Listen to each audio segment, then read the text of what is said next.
أعوذ بالله من الشيطان الرجيم. بسم الله الرحمن الرحيم. قل أعوذ برب الناس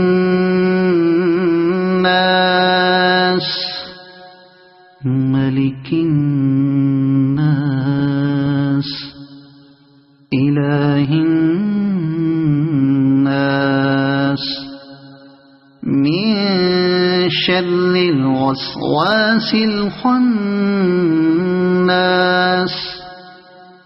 الذي يوسوس في صدور الناس من الجنة والناس.